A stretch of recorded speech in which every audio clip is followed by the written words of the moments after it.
Gretchen, thanks for joining me today. Thanks for having me.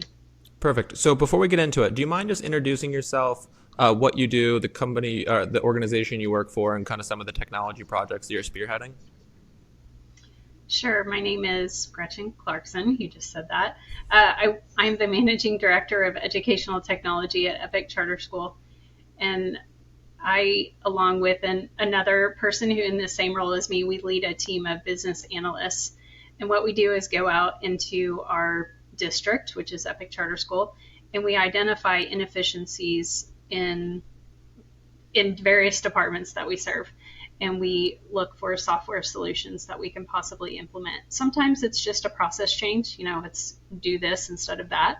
But in our school, which is a virtual school district, most everything is solved with some sort of technology.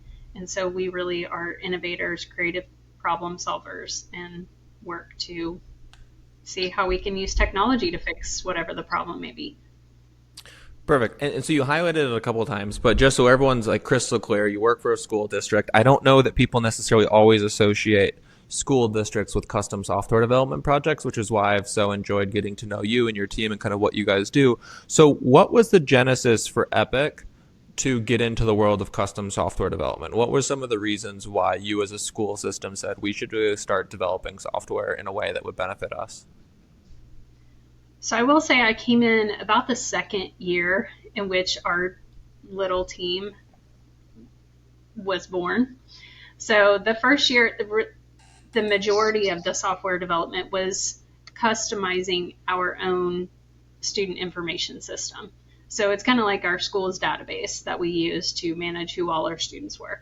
And it was a system that essentially a company built specifically for us because we don't really fit any other school's model. At the time, which was maybe about 13 years ago, there really wasn't any other virtual school, or they were very rare.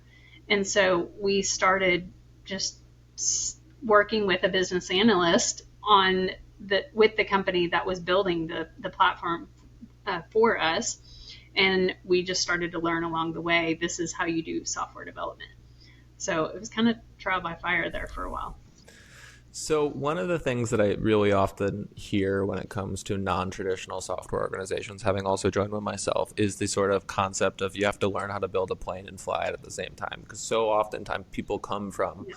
non traditional backgrounds themselves and they're working with these organizations, and you kind of raise your hand and you say, I'll take that on. I know that you've been previously like a principal and some of the other things, but could you maybe share a little bit about your background and your team's backgrounds and maybe examples of where learning how to build a plane and fly it at the same time has been really rewarding, and then some of the challenges at the same point? Sure. My background is actually really, well, I guess a few twists and turns. Always wanted to be a teacher ever since I was a little girl. So that's what I received my bachelor's in English and was a high school English teacher. Somewhere along the lines, I kind of swerved off and did special education for a while. Um, then I took about a 10-year hiatus and I worked for a technology startup. One-to-one laptops were becoming a really prevalent thing. And so I worked at a family business in which we provided insurance for those laptops. Got kind of burned out there. I have a tendency to like burn myself out and then I start something new. Anyway, so then I didn't work for a while and I found Epic Charter School and said, maybe I need to go back to teaching. So I taught for a while, was a principal for just a split second, and then moved into technology. And I would say in our team, the road, like what I just explained, is very common. Many of us have been in education either our entire careers or in and then out, or, maybe out and then in, some variation of that. We really are all educators on our whole team. And so, when it comes to sort of what success looks like, one of the things that I have found talking to a lot of people who are sort of developing software, and I say non traditional software companies, but companies whose core revenue stream is not necessarily dependent on software. Um, when it comes to things like buy in, feature development, one of the other things I would call out is you also have an interesting audience. You are both building tools kind of for internal buyers within your organization, as well as building tools that are exposed to external buyers, being sort of parents and stuff like that. How does that affect how you, I guess, position it within Epic, and how you get traction within Epic and buy-in within Epic? I mean, it's kind of an ethereal question. Apologies. Oh, that's a tough one. I really think the core of us having license to dream and be innovative is just the core of who we are as a district. Our motto is school can be different. And truly, if there's any great idea, we have leadership from the very top level that just says, let's go. Um, and our parents are inherently following the same sort of model because they're educating their students and their children in a way that's unusual. It's become more common in the last few years since, post COVID, but I would say most parents in our district are somewhat innovative Yeah. people. And so getting buy-in to, hey, we want to do this crazy thing with software that may seem completely common in the corporate world. You open up an app for CVS or, any Target, you can do all kinds of things, but it's not really common in education, but we get Yeah. buy-in here. I mean, the top-down leadership component I find so interesting because I think that there's sort of two things that I've picked up in some of these conversations. One is it's top-down leadership, and it goes really, really well in many ways. There's obvious challenges. And then the second is you have a sort of champion at the mid-level who pushes it, but it's kind of always maybe the side project from leadership, and it's not quite that same level of buy-in. And obviously, we do not need to get into the politics of what specific organizations look like, but I think that it really does affect the success of the software project. So, sort of transitioning now into sort of the nitty gritty of software. Um, are you guys agile? Are you guys not agile? What's the general philosophy? What have you learned? What sort of changes, like when it comes to delivering the software, have you guys picked up over the years doing this? That really has changed over the years. I would say my first year, we had one team that was agile. We had two teams that were agile. They were separate companies, did different types of work. Um, we kind of went through a reshuffle of our charter management company and started anew. And when we did that, we knew we needed a ton of software customizations and integrations. And so we wanted to automate most of those integrations. At that point, we really, really dove into product, like acting as the product owner for our agile teams. And then at that point, probably a couple years of that, some of our internal teams started to really get overwhelmed with the amount of work that was coming to them and them not being able to prioritize that work. So we now currently have 3 internal teams that are operating on, agile sprints. And then we have, I think, 3 to 5 external teams that are working on sprints. Software is such a different, unique timeline in many ways than so many other timelines, right? It's not your school year. It's not hardware that's like, hey, just here's a computer. A feature could take a week, and then a sort of similar looking feature could take like 6 weeks. Has there been any lift on your end trying to make sure that the organization kind of understands how software delivery and timelines work, and what sort of the differences are between similar things? Has that been pretty smooth overall, or have there been any lessons learned? That's actually a really, really great question because we work directly with all the departments in our district. And so we're meeting with them regularly and they are bringing requests to us. So we kind of have two sets of work. One may be, building a big system that we're the only one that understands that timeline. And we're talking to our leadership about when those deliverables and stuff. But there are department leaders that are bringing problems to us, and we're saying, okay, we can solve that, but we're going to have to write a story, and it's going to go on a sprint. And these principals, or they're like, what does that mean? They don't know any of those words, and so it we speak a whole different language in our department than anyone else. And when people first start working with us, there is definitely a learning curve, and we are just really patient people that are like, listen, if we're just like you, and so if we can learn all these words, you can learn them too.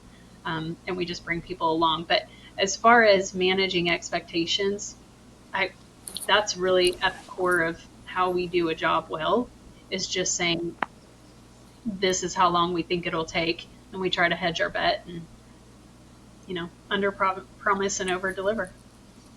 Triple the delivery Yeah. time. So I find that every organization who's an engineering team within sort of a non-traditional software company is structured somewhat different, right? Because you still have a lot of the core tenets of software. You still have to do the customer success component of it, right? And answering FAQs and dealing with triage of bugs and doing new feature development. So when it comes to team structure, and I know some of this, but for the sake of the audience, how do you guys structure your team? Is it just project managers? Do you have project managers, customer success, QA, developers? What's the general role breakdown? So we have directors of EdTech. We have an executive director of EdTech who's really just an amazing champion innovator. She actually won an innovation award at Power School last year. Um, then me and another person, we manage the business analyst. We have another person that oversees our architecture and our knowledge base, because knowledge base is really key if you start talking about AI. Then we have some database administrators and some developers that are kind of our lateral to me. So we don't have any project managers. Our business analysts act as project managers. They act as QA. They really are like a full bodied role in which they can kind of do almost anything. They really are like a Swiss Army knife when it comes to anything technology that's outside of IT. So putting on your sort of leadership hat for a second and speaking to an audience that maybe works for a company that doesn't have a software department, right? And thinking about industries that are traditionally not considered software industries, what would you say that the impacts have been on the school system as a whole, having the power to innovate that your team has delivered? Have you noticed cultural impacts? Have you noticed morale impacts? Have you noticed revenue impacts? Like, what would you say that you would either advocate for? Well, let's talk about opportunity first. What opportunities or impacts have you seen when it comes to now being a software company in that sense? I think we see all of those. We are able to automate, which saves a ton of money. I mean, tons of money. We have really a pretty healthy budget in our department, but we can do a lot and we can save a lot, because anybody that's doing really manual, repetitive tasks, we can, if there's clear steps of what they're doing, we can probably automate that. That eliminates that need off of that staff member so that they can do more high level critical thinking type work. That impacts workplace satisfaction. So that really makes people want to stay in a job, because they're not having to do things that just, drain you all day. What was the third one? Forgive me. Oh, I think it was morale, revenue, Oh, and culture and is what I culture. think I was going for. Yeah, I mean, again, I think that's one thing that our district just does so incredibly well. We really have a great culture, um, truly looking to do things differently and blaze trails in education. So, So I'm sort of always curious when I think about kind of people and their impact. You've had quite a journey, as you've pointed out. You do things maybe until you get burnt out, and then you do. Software, having been it myself for the last 10 years, it can seem so ethereal at times, but I think that you also really get to see the emotional impact of it. What has been sort of the one or two most surprising personal lessons in this specific industry, right? If you're a teacher, I think there's all kinds of rewarding elements of that. If you're in emergency services, like being in software, particularly within your ecosystem, what have been some of the personal lessons or surprises or things that you've learned about what fulfillment is in that sense? Um, Sorry, kind of a big yeah, that question. one's a big one Apologies. for me. You know, I'm gonna maybe turn go at this angle. So when I came into technology, I really went through a period of time where I was kind of having a hard time because I was used to working with students all the time. And I was used to kind of getting that dopamine hit of like, okay, I'm working with a kid and they actually get it. When I moved into technology, you're building a solution for somebody and it's like at a macro level instead of micro. And so you really don't see the benefit for the person. And so sometimes that has been difficult for me. But there are ways we kind of get around that. We try to connect with teachers. We try to post on our intranet. We used to do these fun newsletters. Um, I don't know if I'm answering this in the right way, but I guess what I'm hearing the question is like, how do I know what we're doing is worthwhile or impacts people directly? Yeah, no, I mean, it goes back to me, when I talk about software is it's oftentimes, it's basically, it's a technical solution for an emotional problem is Mm, oftentimes. Like, there's a frustrating point or there's some kind of feeling of wasted time or there's something that you are providing a solution for. And what I think I hear you saying, which is interesting, is it's also really hard to visualize that sometimes because it's like, here's this technical solution, and you don't necessarily see them have the emotional relief of now I never have to do that again. This thing that took me 5 hours, now it's done in like 20 minutes.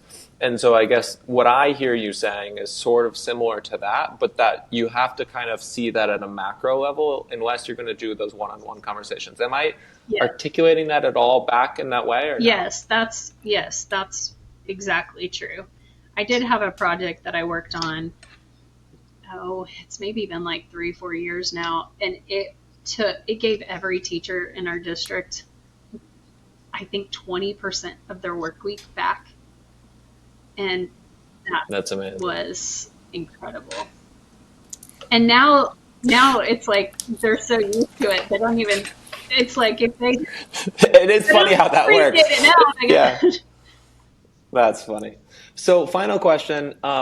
What would you say to sort of final lessons learned or final points or anything that I've maybe not asked about when it comes to this broad genre of, we'll call them non-traditional software companies? What would you say the biggest lesson learned or the biggest advice that you could offer or one final thought that you could offer people who are also working for a non-traditional software company? I really, this is so much, this is the most fun work. It really is. And I think anyone can do this type of work. It is so attainable if you are a critical thinker, if you're creative, if you have an intense curiosity for how things work. This is something you could do and you could bring to wherever you work. I think custom software development will only become more and more prevalent in the years to come just because it's the nature of what's possible now. Um, but I really think if you have leadership support, anybody can implement a department because if we can do it, you can too. Gretchen, I really appreciate you joining me and sharing your thoughts. Oh, thanks so much for having me. It's fun. And if you like the episode or you have questions, please feel free to drop them below the video. Like always goes a long way. And if you want to keep an eye out for future episodes, please subscribe to the channel. That always helps a lot. And we'll see you in a future episode. Talk to you soon.